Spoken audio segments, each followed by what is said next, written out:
Hey everyone, I hope you are well and welcome to the first ever We Are Listening online event. In fact, this is the biggest one we've ever done, so thank you so much for tuning in. I'm Victoria and I'm the founder of We Are Listening and creative marketing manager of Toolroom Records. For you that might not know already, so We Are Listening is our female platform and event series to help grow, nurture and find more female talent in the industry. Today we have some amazing panels planned and I hope everyone watching this comes away feeling inspired and comes away feeling that they found the day genuinely useful and helpful. I would love to introduce Melissa firstly. Hello. Hello. Hi. I'm so sorry about my intro. I basically had two pop-ups happen at the same time and I pressed mute on one. And so I was just talking to the camera. Welcome for joining us. I'd like to introduce Meenal from She Said So. Hi. Hi, how are you? I'm good, thanks. How are you? Yeah, really good, thank you. We also have Mia from Key Change joining us today. Hi. How are you? Great, thank you. Awesome. We have Millie Cotton from the Women in Music podcast. Hello, hi, how are you doing? Good, how are you? Yeah, I'm good, thank you. Sophia Kearney from He, She, They.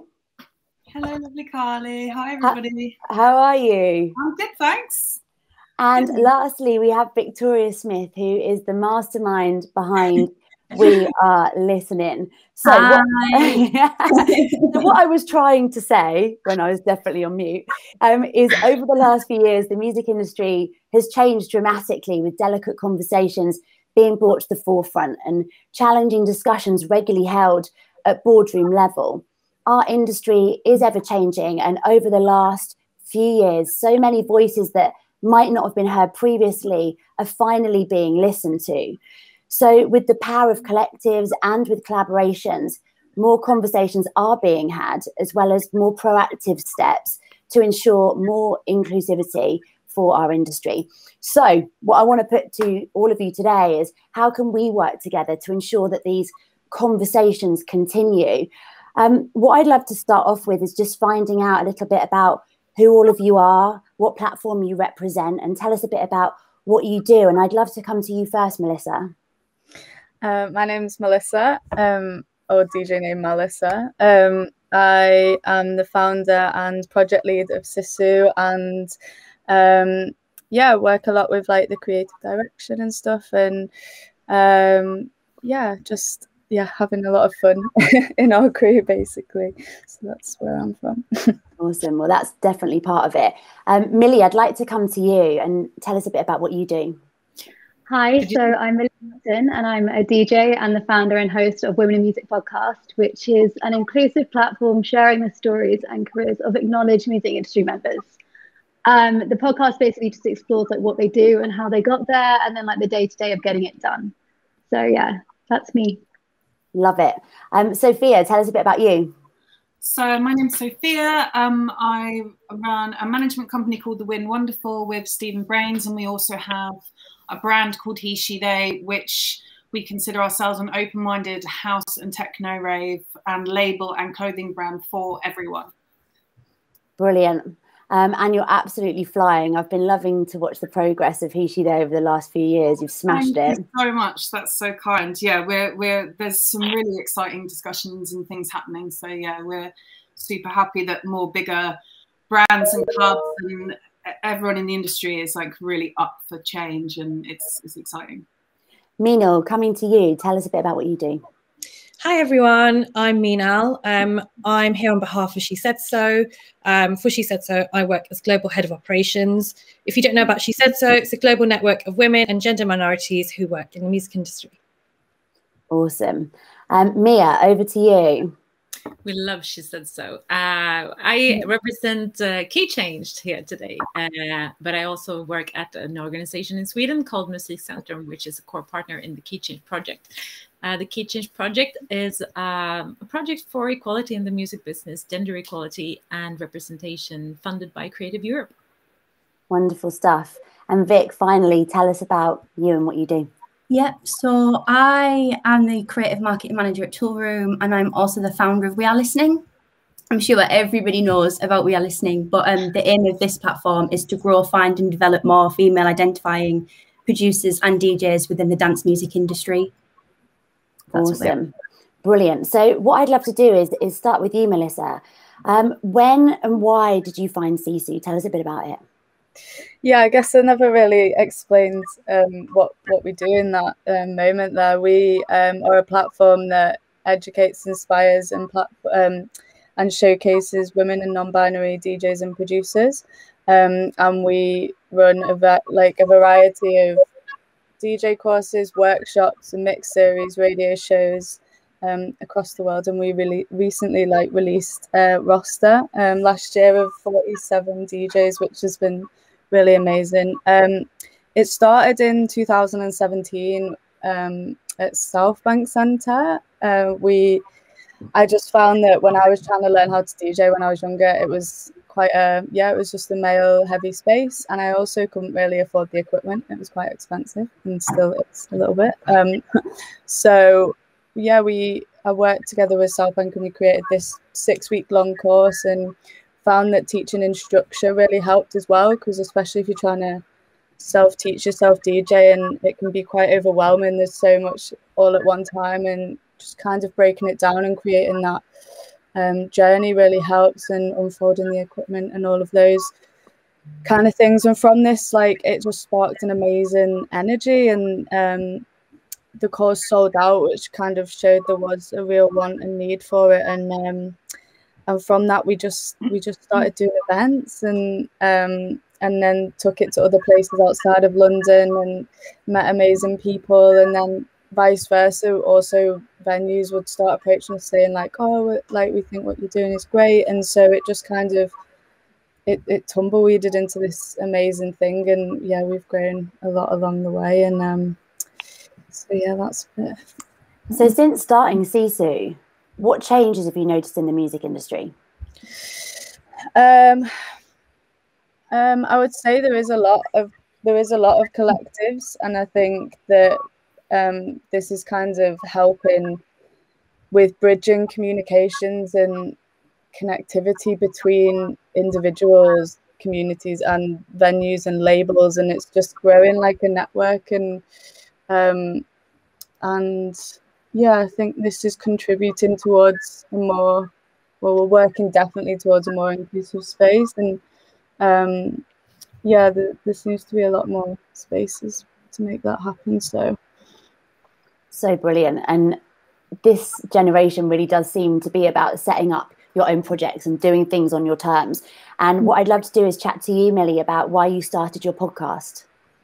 So similarly to Melissa, basically, when I started going out in London, I was going to, all the right places, essentially. I was going to Bussy, Corsica, Plastic People. I wasn't seeing any female DJ, everyone was a man. So with this, I didn't even realize that I could be a DJ until I saw another woman who was a DJ. And that happened so this was 10 years ago. It's a long time ago that I was a student and going out so much and seeing so many men. But then when I finally saw that woman and I realized I could do it. And that's what, for me, that representation was so important. So now I'm still mostly booked by men, but I felt like creating a platform where other women could share their stories, and then hopefully that representation would be kind of, it would just open up education for younger people to realize they could do those jobs too. And obviously you've chatted to some really amazing people so far. Who's been your favorite guest? Honestly, everyone is amazing. So if I had to pick highlights, maybe Arlo Parks for last season. She's utterly mesmerizing. And then Sam Devine, because I've followed her career so closely for such a long time. And then maybe Alex Antherfo, who is at Live Nation, and she's also founder of Acoustic Live and Women Connect, and she's the director at the F List. She does so many things, and she's incredible. Yeah, awesome. Sophia, I'd love to come to you and talk about all things he, she, they. For a start, why did you start it, and what can people expect if they were to come to a night? Sure. I mean, these points that I'm hearing already are so relevant to the feelings that I was having. One of the artists that we manage is Maya Jane Coles. She's obviously a really respected DJ and producer. And at the time in sort of 2010, when she had her first big wave of fame, there wasn't a lot of female DJs on the scene at that time. And over the last years, like traveling with her around the world and being at countless festivals and clubs and seeing that amount of dance floors in different countries everywhere, it's so male dominated. Like, so often she was the only female on the lineup. I felt it really reflected what was on the dance floor. And one thing we really wanted to do with He She They is that we wanted to build lineups which would then affect the dance floor. Like, we wanted everyone to feel welcome at our parties and people to see representation of different people DJing. And also we have a lot of performers at our parties, which is one of the things you can expect to see when you come along. So we have a lot of amazing like hosts and performers who are all in incredible looks. So we encourage the people coming to our parties to also experiment with their look, to pull something out that they might not normally wear to go and see another DJ at Fabric or whatever it might be. Like, we want there to be that community vibe with our brand. And we've really, really noticed, like, and we've been to about 11 countries now. In every single country, if you have diversity behind the decks and you have diversity of performers, you get some people that are starting to come just for the brand. You get some people that are coming and have absolutely no idea what the brand is, but are coming to see one of the DJs on the lineup, but definitely leave having experienced something really different than maybe what they were expecting. So it's going to take time, but we're really slowly noticing those amazing changes. And I mean, people have showed up to Fabric wearing nothing but a rubber apron at one of our parties. So yeah. My next question was going to be, what's been one of the most standout moments for He She They, and you kind of just covered it. That's definitely up there. That's definitely up there. Standout moments. It's really tough. Like, we're a young brand comparatively to some of the other club brands out there, but I feel really lucky that we've been able to tour the way we have. We threw a warehouse party in New York that was just mind-blowing. Like, I always take some time about 2 in the morning once I've stopped running around and generally having anxiety panic, to make sure I go onto the dance floor and really get a feel for who's there and what's happening, and actually try and just lose myself in the music for a minute and remember like that euphoria of why we're doing this. So there's been some amazing moments on dance floor. We took the brand to India. We have a focus on representing LGBTQIA+ communities at our parties as well. And to take that to India when they'd only just recently started to legalise the rights for same-sex marriages was like incredible. And the feedback that we had was incredible. It was a really emotional weekend for myself, we took for everyone involved in the parties, and we can't wait to go back. It was a great success, and we really feel that if we're just throwing parties in a little warehouse in Shoreditch, we're kind of preaching to the converted. So as well as countries, our main thing is we try and go to other spaces such as ministries, such as Fabric, Pasha in Ibiza, Watergate in Berlin, that may well normally see a more straight focused crowd, a touristy crowd, and really kind of shift the view of how people are sort of seeing these clubs. And the support we've had from the promoters and the club owners has been really amazing. I think people are really up for change, but there's a lot of people in these positions who don't quite know how to do it. And we're very lucky in that we manage a roster, a really diverse roster, lots of queer artists as well. Stephen, my business partner, is from the queer community too. And we felt we had a privilege of all these connections from running this management company, a passion for wanting to leave a bit of a legacy in the industry to be better than how we found it, and a knowledge in that diverse and inclusive spaces where that we could bring it all together and we could actually really make a difference. So that's kind of what we've put together. Yeah. Well done. And it must be really fun to work on something like that because you have such a real passion behind what you're doing. Yeah, it is really nice, actually. It's really nice. And it's really like Stephen largely runs the social media, and some of the messages that we get from there, and just obviously in this downtime, we've been kind of platforming a lot of people from our community that we feel deserve a spotlight, and also issues and things that we feel strongly about. And it's been really nice to create a community online when we haven't been able to do so in person, and that's worked really, really well for us. And we've also had the time, with not traveling so much, to start like a full-on record label with the same ethos as the parties. We've been really enjoying running that, and our release schedule is like packed to nearly the end of the year now, so we're really, really excited to keep that going as well. Fantastic work. Okay, I would love to chat all things She Said So. Mina, tell us a bit about when and why the platform began. Sure. So She Said So was founded in 2014 by Andrea Magdalena, who some of you may know is the founder of She Said So in London.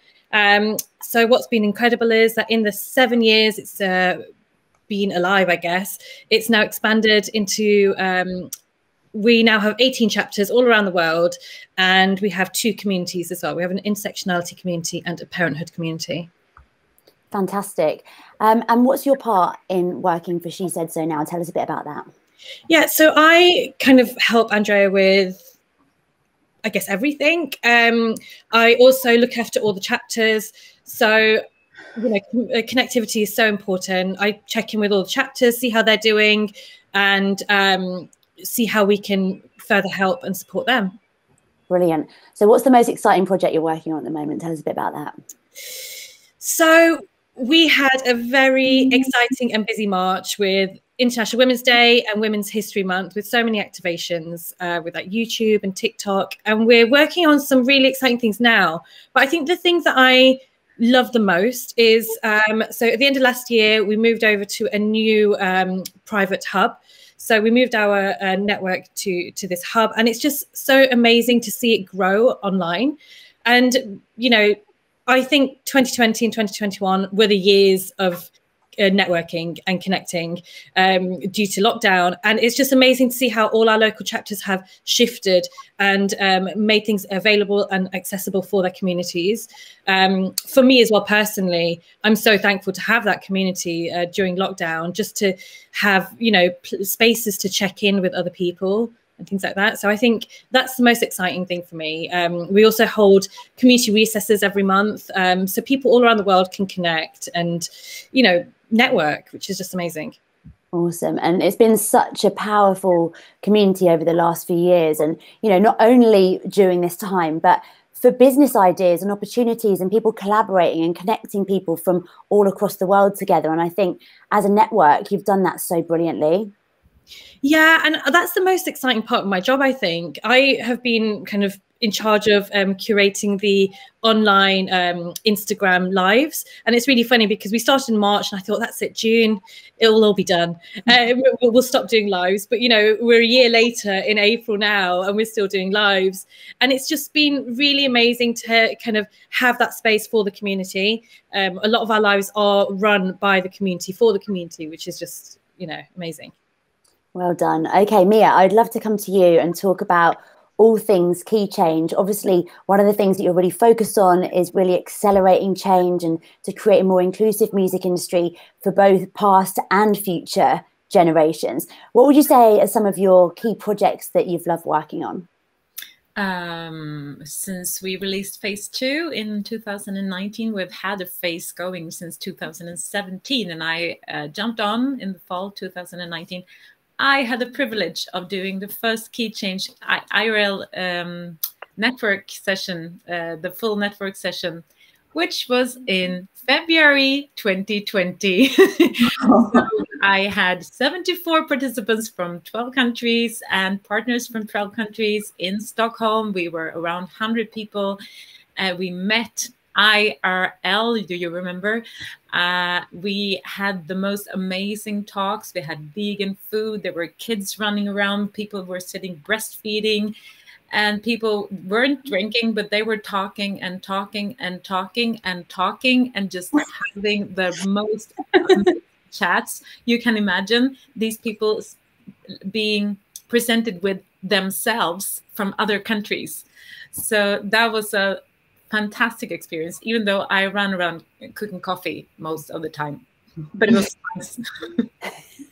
Sounds so much fun, and honestly, I cannot wait for us all to be able to do this in real life again. It's going to happen very soon. Just one more thing before we move on to Victoria.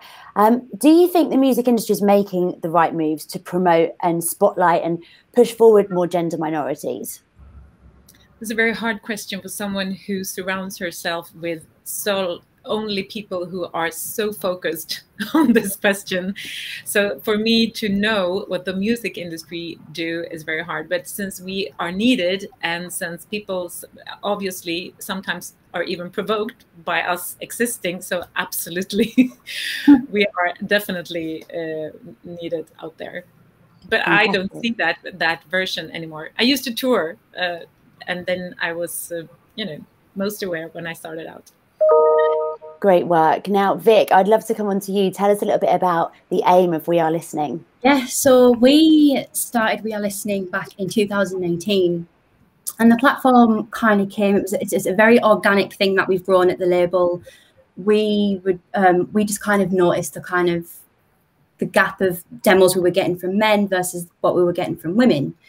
We kind of, as a team, just thought, there's something that we can be doing. There's something more we want to do. What is the problem? So, we worked together as a team, and we decided to do a campaign for International Women's Day.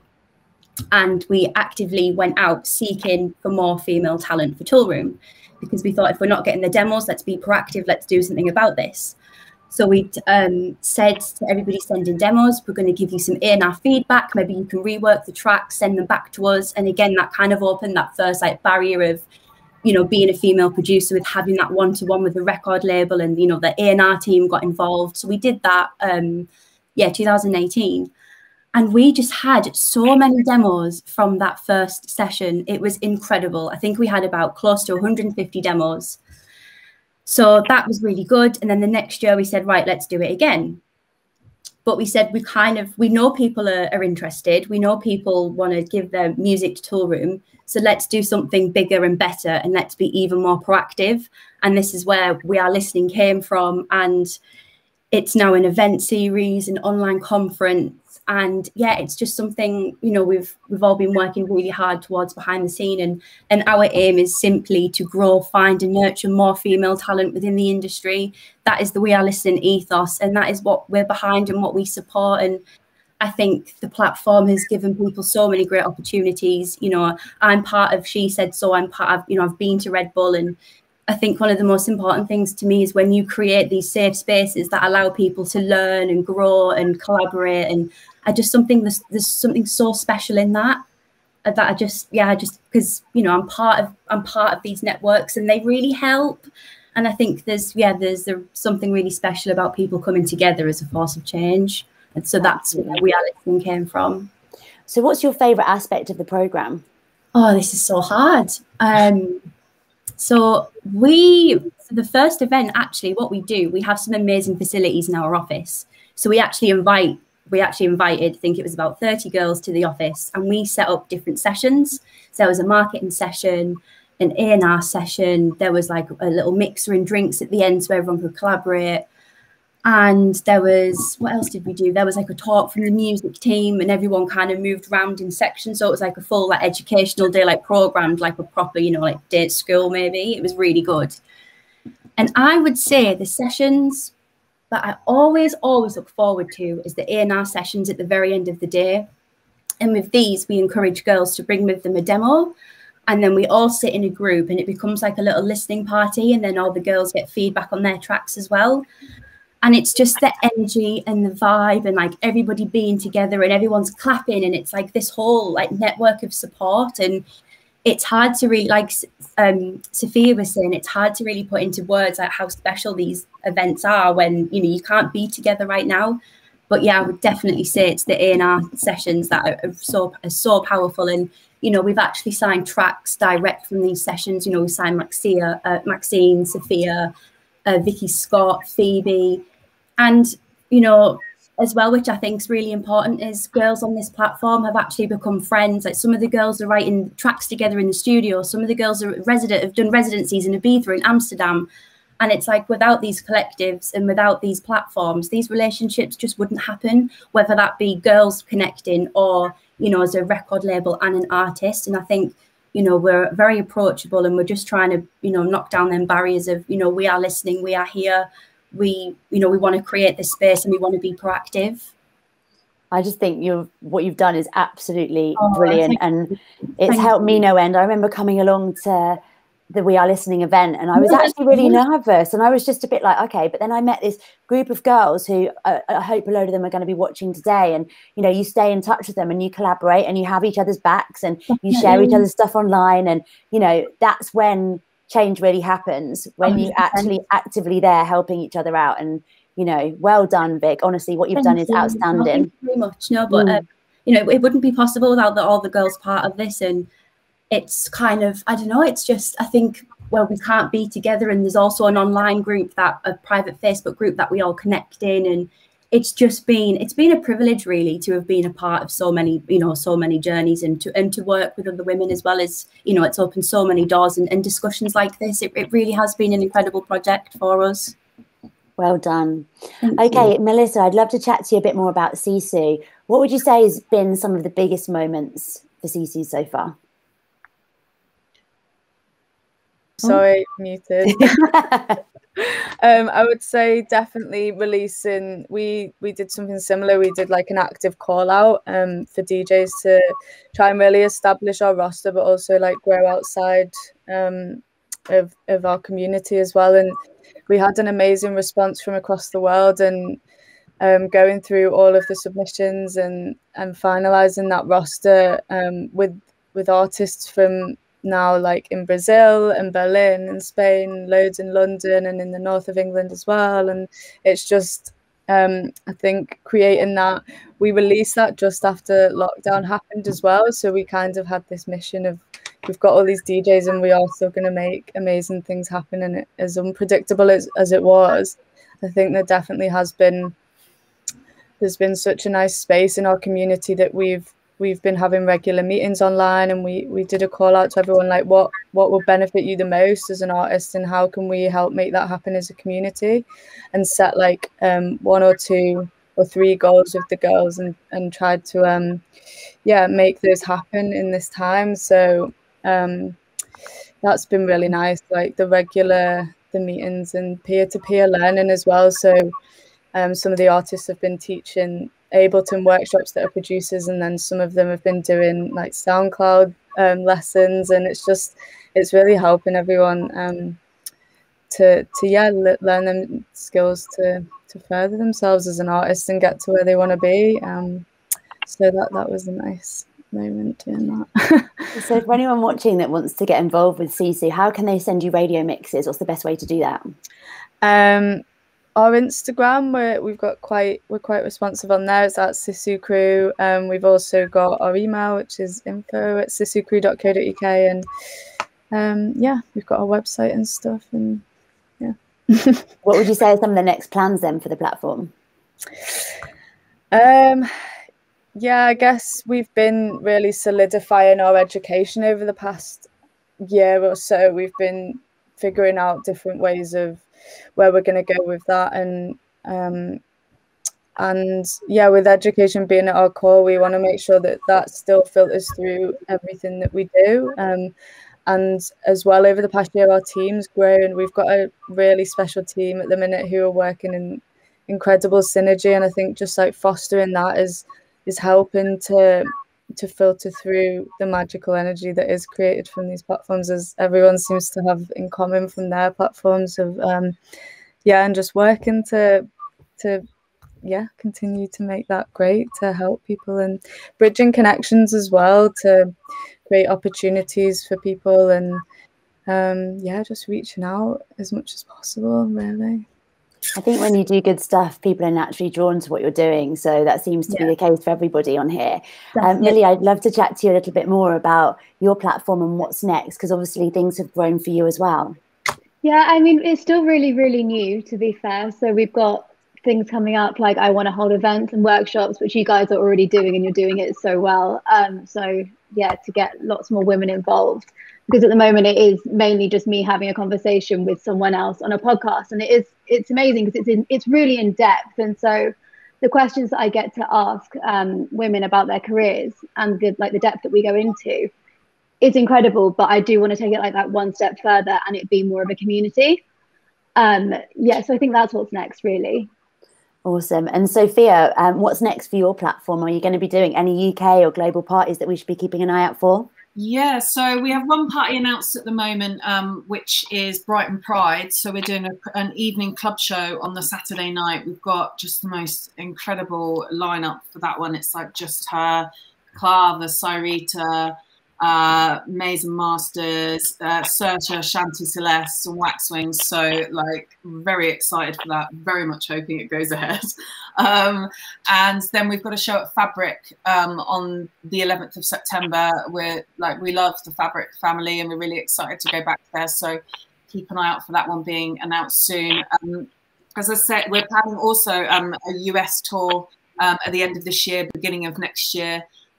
So we're just sort of plotting that out and speaking to all the promoters at the moment, but we were really blown away by the response from all the promoters in the States as well. So really looking forward to that. Plus another drop of the clothing range and the label as well, of which we're always interested in hearing new music as well. So we're happy to hear demos. Send us a DM on Instagram.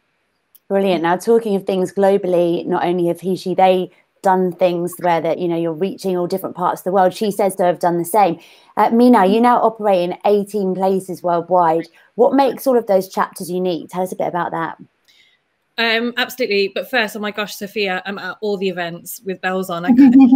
Most welcome. Most welcome. I can't wait till we can go to events again. I know, we've missed it.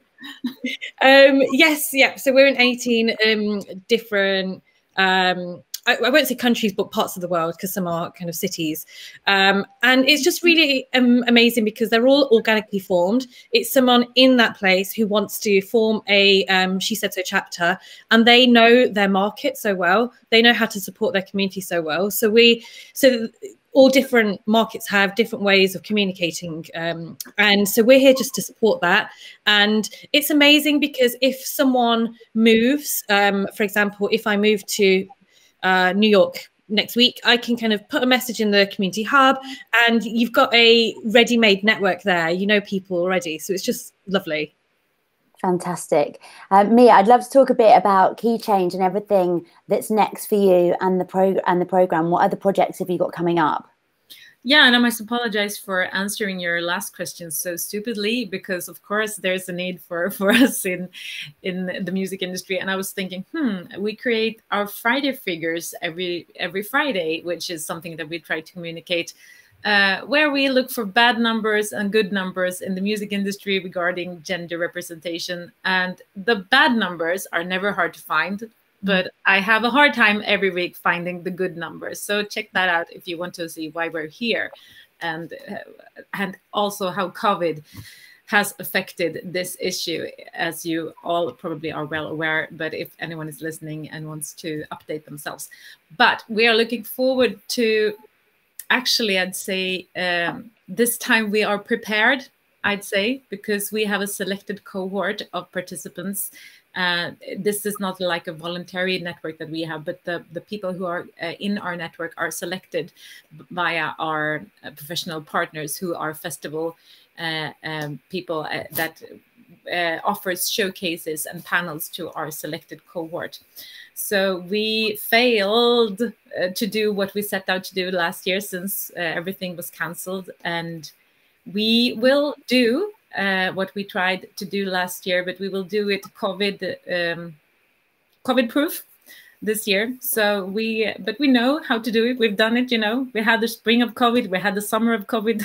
We have done this drill before. So now we are much more aware of the problems, and we are also much more aware of the solutions. So we're looking forward to providing our capacity building program, our creative labs, which are like small networks within our network, and also to collaborate with our partners and provide our fantastic participants with their opportunities.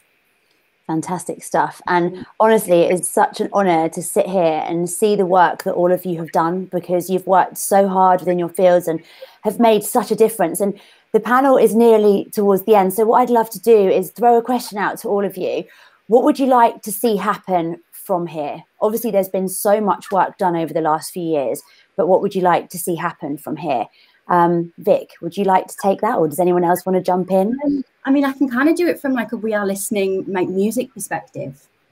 Like we were, obviously these are discussions that we've had at the label, and we actually asked some of the girls that are part of the platform, and a few topics that come up is it kind of maybe starts right at the beginning at education. Like I remember speaking to Emily, she's one of our listening girls, she's amazing.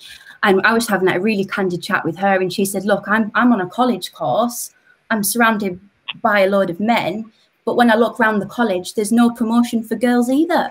So, I can't, maybe it's hard for people to want to be involved because they don't feel like there's anyone that looks like them, perhaps part of something. So I think that's maybe, one thing, start at education, more women represented in these different careers as they, go to interviews and stuff. And I think with We Are Listening, we're just going to hopefully continue to grow this, get through today. I think hopefully everything runs smooth, get through today, priority.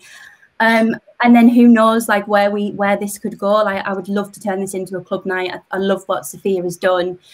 But equally, I love what She Said So has done, where there's different pockets of, these collectives all around the world. And yeah, it's a really tough one. But I just think if we continue what we're doing, and conversations are hard, they're very delicate conversations to have, but as long as we're having them and we're being proactive, anything is possible. It really is. Absolutely. Would anyone else like to take that question? I agree with Victoria. I think education is really key. Like I was a student ambassador at university, where we used to have busloads of secondary school kids come to our university, and we'd teach them about all the different things that they could possibly do at uni. And no one had any idea. Like I didn't have any idea what a job in the music industry meant until I went to Glastonbury at 17 and just saw these people walking backstage, like men and women, and was like, I want in there. How do I get there? And came home and changed all my options to music management. But if I hadn't seen that, I wouldn't have known. Yeah. So I think education is really key. I think there's also some education about diversity and inclusion, not just among gender, but among race and among sexuality. All of these things can be done within our existing industry. And so I think there's different things that we can do and work on to do with that, just so that everyone has an awareness and like isn't scared about someone's pronoun or something like this. Like we all can just learn to ask nicely and not be freaked out by it. And it's cool. Yeah. So, yeah, a bit more of that educational round. Fantastic. And thank you all so much for today. It's been such an invaluable panel. And for anybody watching, if you want to get involved with anything that you've seen today, make sure you hunt out their Instagram, website, follow, get involved. Thank you so much. We have so many more panels coming up. Up next, we have How to Break Through as a DJ. We've got Millie going to be joining us, Alicia, DJ Paulette, DJ Ray, Jess Bays, Maxine, and Molly Collins. We're going to have a short break and then we're going to come back. So make sure you don't go anywhere. We'll see you all really soon. Thank you so much.